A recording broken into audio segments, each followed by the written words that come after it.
शेतकरी मित्रांनो, मी अमन जमीर मोहनावाले आपले सहर्ष स्वागत करतो आमच्या YouTube चॅनलवर। मित्रांनो, 2800 कोटी रुपयांपेक्षा जास्त निधीची तरतूद करत केंद्र सरकारने ॲग्रीस्टॅग नावाचा प्रकल्प सुरू केलेला आहे।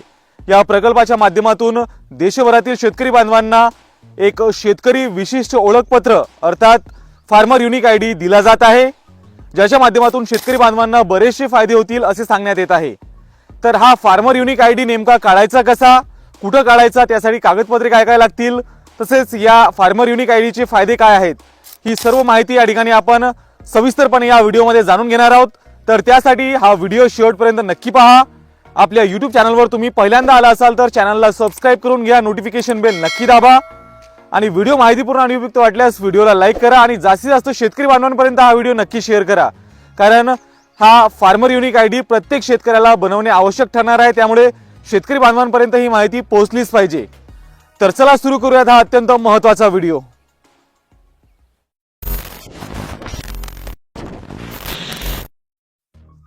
शेतकरी मित्रांनो, सर्वप्रथम या फार्मर युनिक आयडीचे फायदे आपण थोडक्यात जाणून घेऊयात।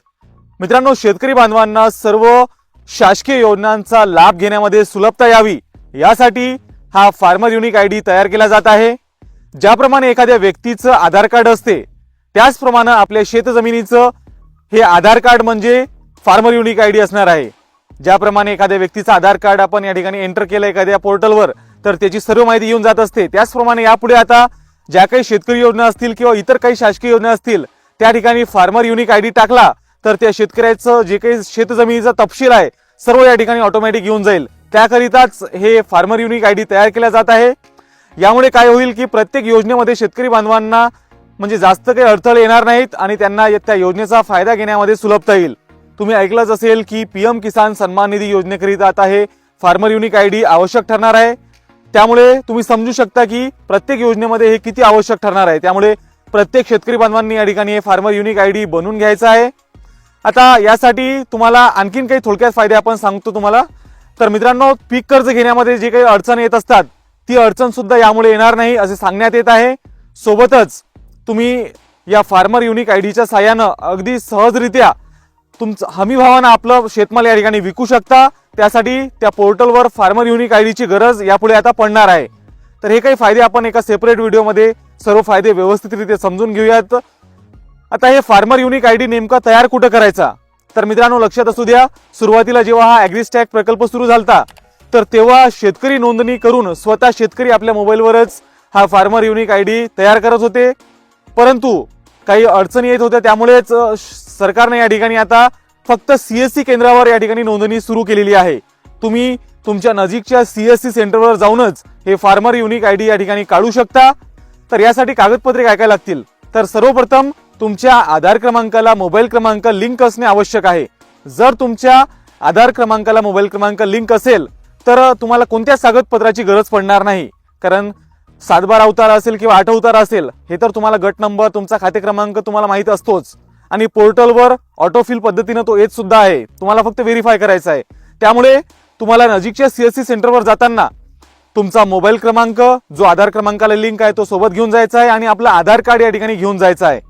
त्या ठिकाणी गेल्यावर तुम्हाला ही नोंदणी करून घ्यायची आहे, लवकरात लवकर नोंदणी करायची आहे, कारण साईट बऱ्याच वेळा या ठिकाणी चालत नाही। आता सुरळीतपणे सुरू आहे, लवकरात लवकर आपली नोंदणी या ठिकाणी करून घ्यायची आहे।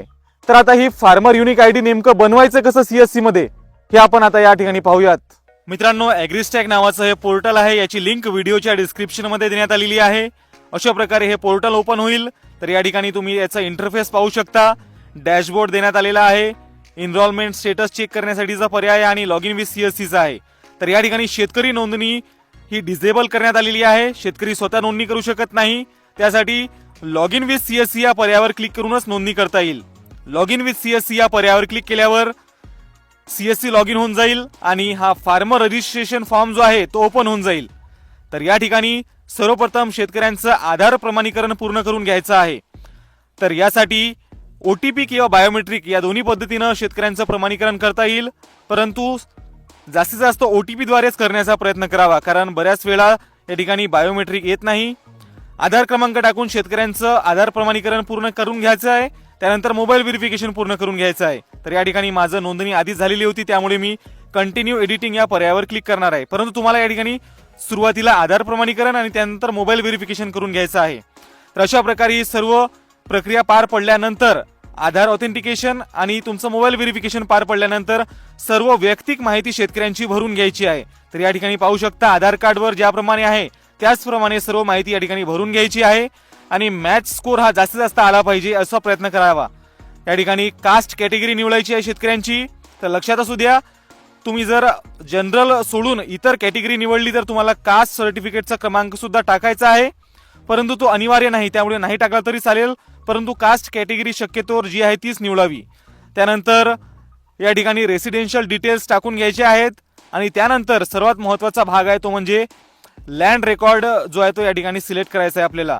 तर या ठिकाणी सर्वात सुरुवातीला जिल्हा निवडून घ्यायचा, त्यानंतर तालुका निवडायचा आणि त्यानंतर गावाचं सिलेक्शन करायचं। गाव निवडल्यानंतर सर्वे नंबर टाकायचा आहे। आता तुमचा सर्वे नंबर जसा की ऑब्लिक मध्ये असेल तर तसाच टाकायचा, परंतु त्यानंतर सब सर्वे मध्ये पुढचा जो काही क्रमांक असेल तो टाकून घ्यायचा आहे। त्यानंतर खातेदाराची लिस्ट येऊन जाईल, त्यामधून तो संबंधित शेतकरी सिलेक्ट करून घ्यायचा आहे आणि सर्व माहिती त्याची बरोबर आहे का याची खात्री करून घ्यायची आहे। त्याचा खाते क्रमांक, त्याचं जमिनीचे क्षेत्र किती आहे ते सुद्धा या ठिकाणी खात्री करून सबमिट या बटनावर क्लिक करून घ्यायचं आहे।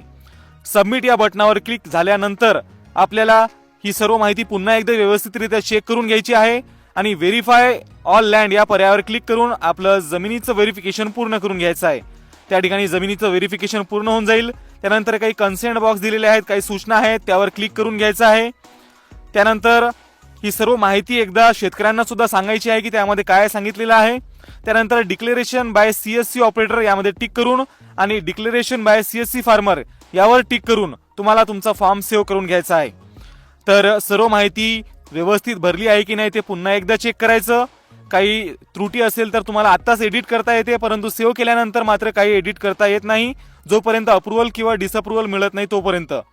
तर ही सर्व माहिती बरोबर असल्याची खात्री करून तुमची जमीन व्हेरीफाय झाली आहे की नाही ते पाहून या ठिकाणी नंतरच फॉर्म तुमचा सबमिट करायचा आहे। आणि लक्षात असू द्या, मॅच स्कोर जो आहे तो जास्तीत जास्त आला पाहिजे अशी प्रयत्न करायचे आहे। त्यानंतर सेव्ह बटनावर क्लिक करायचं। सेव्ह बटनावर क्लिक केल्यानंतर आपल्याला ई साइन या ठिकाणी करून घ्यायची आहे। त्यासाठी प्रोसीड ई साइन या बटनावर क्लिक करायचं। ओटीपी द्वारेच करायचं शक्यतोवर, कारण ओटीपीची सर्व्हिस चांगली चालते। तर या ठिकाणी ई साइन प्रक्रिया पार पाडायची आहे, त्यासाठी शेतकऱ्याचा आधार क्रमांक या ठिकाणी टाकून घ्यायचा आहे। आधार क्रमांक टाकल्यानंतर त्याचा ओटीपी त्याच्या आधार संलग्न मोबाईल क्रमांकावर पाठवण्यात येईल।